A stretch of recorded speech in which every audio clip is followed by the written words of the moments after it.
On today's episode, we got to break the boss into his brand new 42 Freeman. Me and Garrett's been running this boat for a couple months at this point, got a lot of hours on it, and he still hasn't been a part of it. So we brought the owner on board today.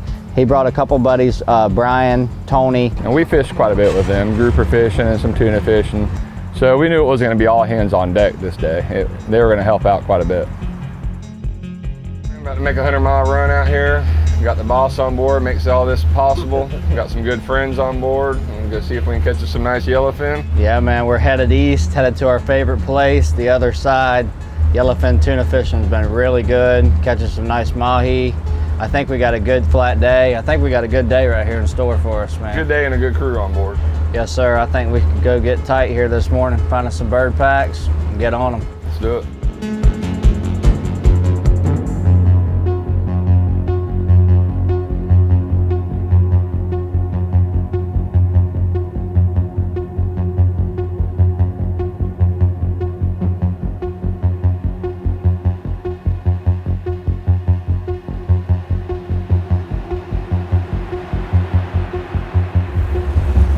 Well guys, we just made the big run over here to the other side, pulling up on our first bird pack of the morning. They look like they're working pretty good. We got a great crew on board today. We're looking forward to catching some nice yellowfin, dolphin, see what we can get into out here. It's a beautiful day. Hopefully fishing's good.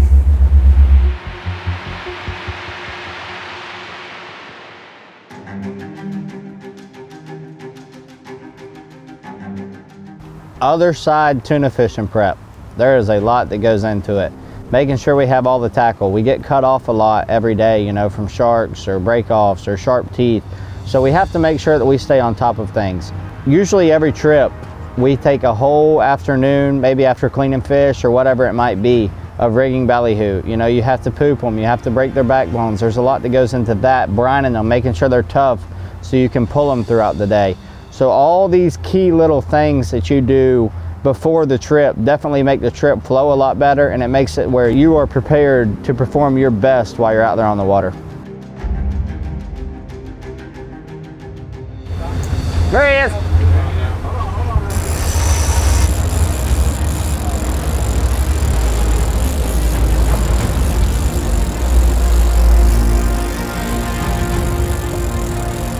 Little black fin. Little black fin? Yeah. Might be a little yellow. Little yellow Fish on fin. shotgun. Little yellowfin.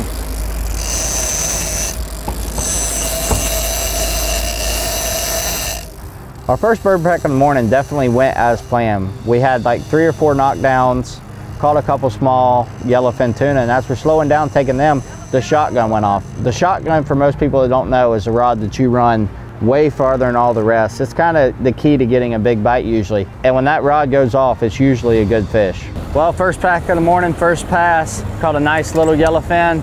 The shotgun went off, and there's definitely a big fish hanging back there right now. He ate the shotgun. Usually them big ones always eat the longest bait out. We're gonna see if we can bring him to the boat. All right, Rusty, you can go to neutral.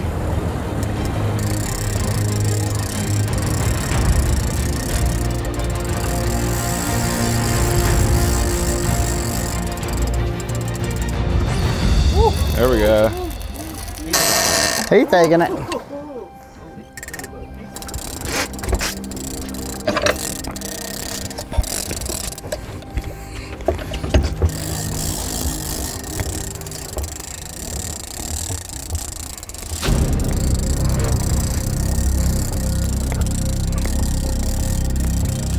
What is it? During the fight, it was strip and drag. It was doing everything that a yellowfin tuna does. And after catching a few small yellowfin, we figured we had a nice yellowfin, but come to find out, it was just the old tax man, a shark.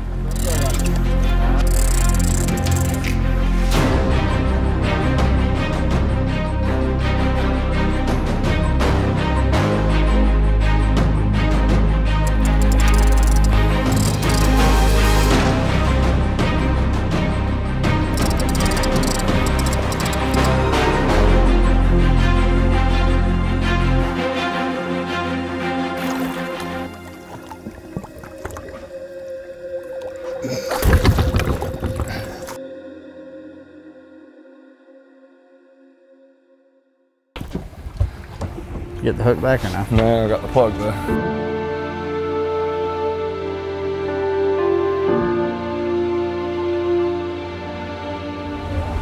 We're marking big tuna every time we go over them.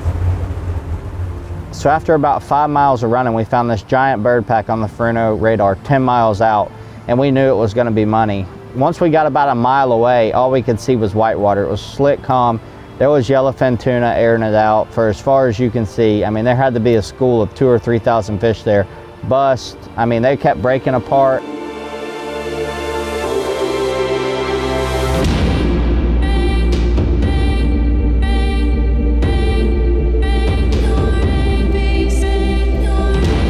When we're sitting there trolling, there's tuna on the right side of the boat, the front of the boat, behind the boat, on the left side of the boat. Not down. There he is. Get that one, Rusty. Rusty's been fishing for these yellowfin tuna on the other side for probably 10, 15 years. Now, after 4 or 5 years of perfecting everything, learning the ropes, you know, learning all the do's and don'ts, we get to provide this trip to our clients. Get a little bit more leverage on. All right, Rusty, I let off. You should be able to gain some. 20 pounds of drag, can't even move him. He got a long while. You got a point. Pretty cold in there. Hey, we found a bird pack that'll bite. Because he's jumping out of the water. What we have, 3 knockdowns? I don't know, it's still good enough.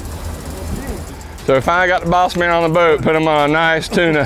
He's struggling a little bit. That thing took some line. If you don't believe me, look at this spool.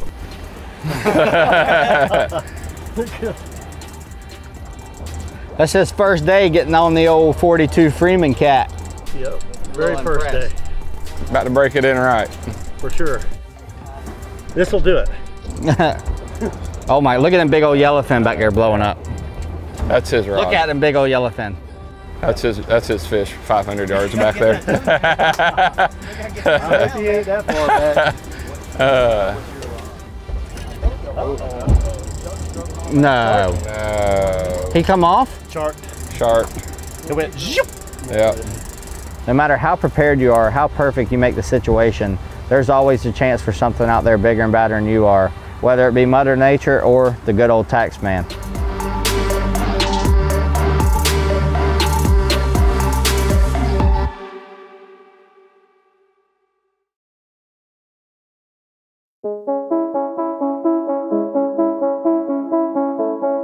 Using our radar, we found the small floater, and we kind of pulled over to it, and we were trying to change over from tuna gear to more dolphin gear because our tuna gear is definitely a little bit heavier for a dolphin.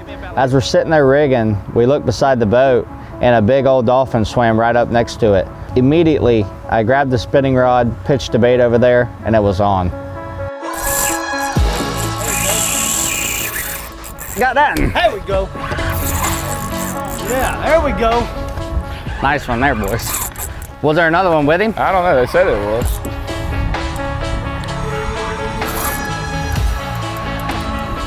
You know what he come off of, that floater up there. Or he is going back over there. About to make a jump. Sucker, pull some line now.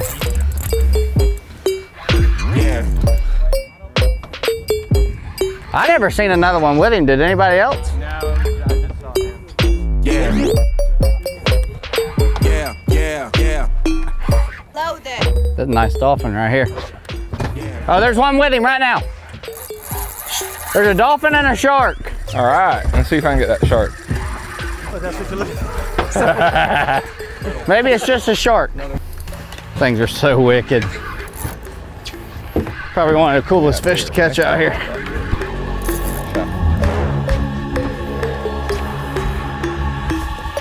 Ready G right here. Yeah. Yeah.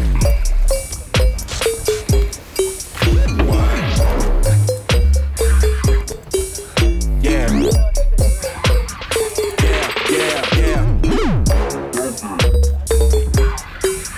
Yeah. What? Yeah. That's a strong sucker right there now. Been that Paraflex like that,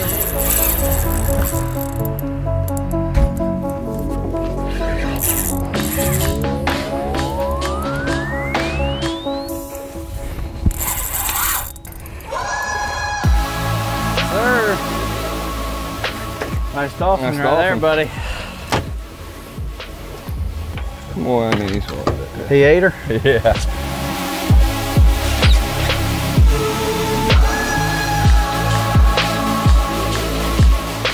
Well, Laramie, that's a nice dolphin you got there.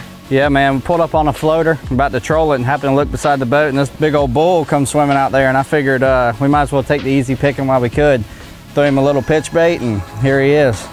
All right, let's get this nice fish in the box, go find another one. Let's go troll by it.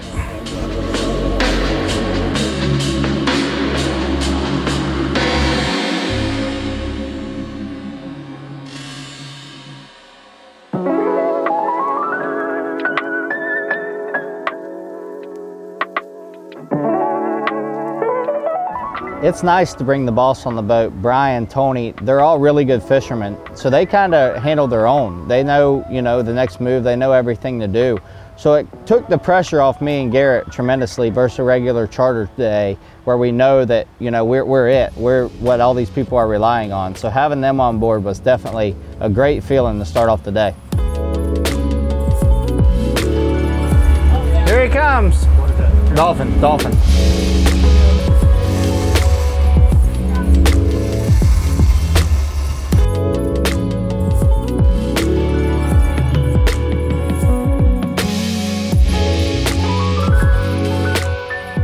This is one of our favorite trips of the year. The boss always comes, he always brings friends. We always have that couple days where we get to go scout it out or, you know, feel the waters, or late in the season when he wants to put meat in a schooler. So this is definitely one of those trips that we look forward to every season.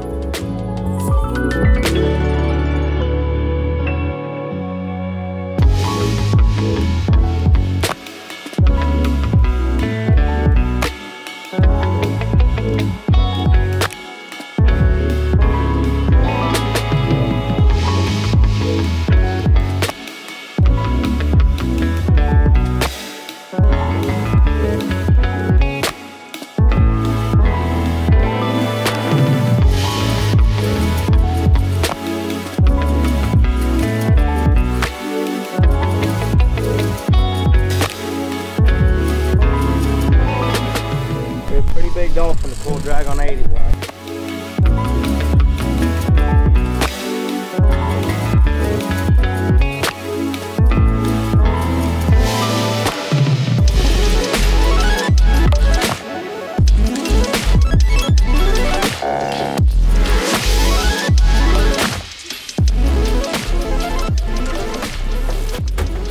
There we go. Well, we got us another nice mahi right here. Caught the, must be the wife. They're right next to a floater. This thing came out just beelining it straight out of the floater. Hit one of ours on the troll. Can't beat this. Textbook.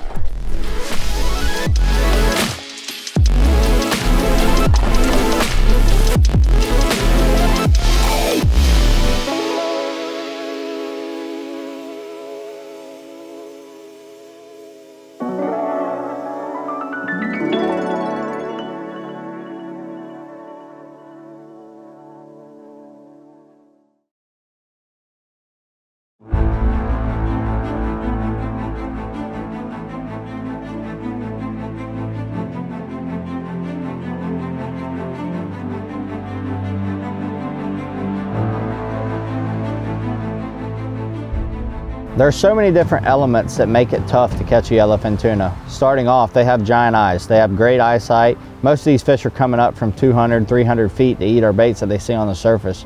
So with that being said, moon phases. A full moon, usually for pelagics, is definitely not something you want to see when you leave the dock. So with the eyesight of a tuna, a rough sea is definitely a little bit harder for them to see the line, but on a calm day like we had today, it makes it where them tuna see that bait, you know, before they ever get to it, and it can make it a lot harder to get bites.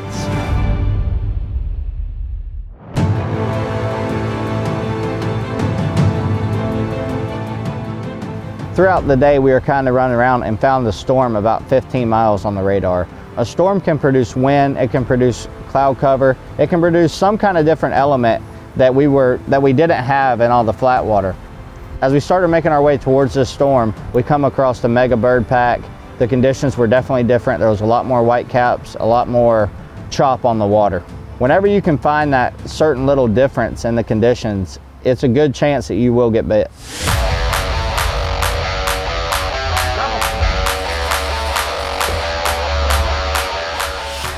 Been a lot of fuel burnt looking for this bite. Big pack of birds. And it is producing.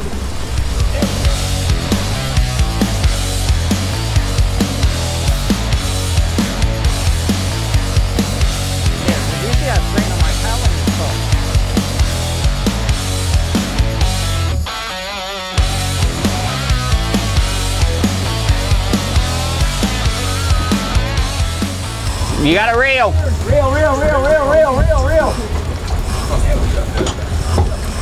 I think yours getting smoked at the end. Pull back up. So as you can tell right here, we went over this bird pack. The machine marked big marks way up high. The fish were up, they were eating. We trolled through, had 4 knockdowns, got 2 hooked up, but take a look at that screen. That's what we got. Get them up close, see some color, or pull them out of the rod holder. That dude took a run, man. I know. He was peeling some. Peeling some line. Yeah. About spooled him. Did it? Yeah. Yeah, we had to put it neutral back down on him. About spooled a 50 wide. Yeah, 50 wide about gone. Got that. He still got a little while to go. Brian, when you do get him close, come right here.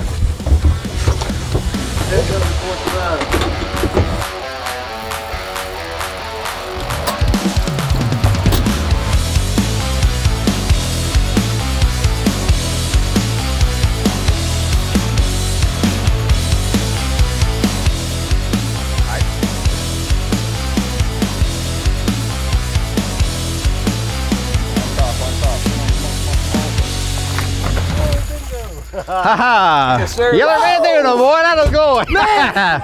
That'll boy. If it had been 30 more seconds, baby, you'd had a good bowl. Every time I go with fishing Florida charters, this is what we end up with. We always go home with me. Yes, always. sir. Yes, Never, sir. never, never do we leave empty-handed, baby. Good job. Yes, sir. Good job. Once again. So a lot of effort goes into these trips. One of the most important things is taking care of these tuna once you get them aboard. So preferably you try to get a gaff shot in the head. You know, try to dodge the meat on the fish. Sometimes you take what you can get. Once we get the fish on board, we bleed them out. Then as soon as we bleed them out, we try to ice them down as soon as possible. Tuna is a warm-blooded fish and it takes a lot of ice to cool them down.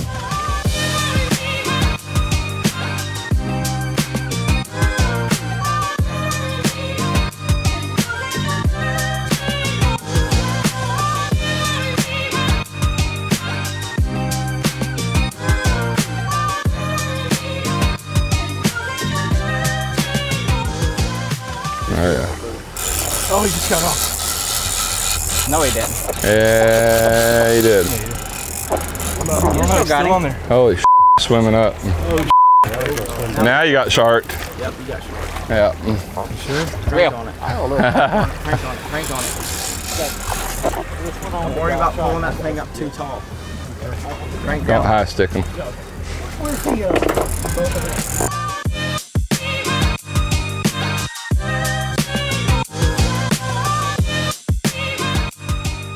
Tail kicks. You might have to spin it, Laramie. I would stand up so your legs are on here, so you got more leverage here. On the slat. Oh, God. Yeah. All in all, it was a super tough day of tuna fishing, to be honest. Things didn't quite go as planned. We had giant schools all around the boat all day, and that's just the reality of fishing. Luckily, everybody on board with the boss and the friends, everybody knows that that's how it could go. So you always have to be prepared for that day, because you always got to take the good with the bad, no matter how it works out. Well, Laramie, another pretty good day on the water. Oh yeah, had a great day over here on the other side. Caught some nice tuna, nice dolphin. Everybody got to catch a bunch, and it was a good day overall. Had a little realism when we had some fish shark and pulled the hook. And Yeah, that's part of it. We had definitely had some nice tuna shark today. They were tight, but I think we better head on in, get some gas. We got a charter tomorrow. Looking forward to it. We get to come back out here and hunt them down again. yeah, man, sounds like a good plan. We gone. Yep.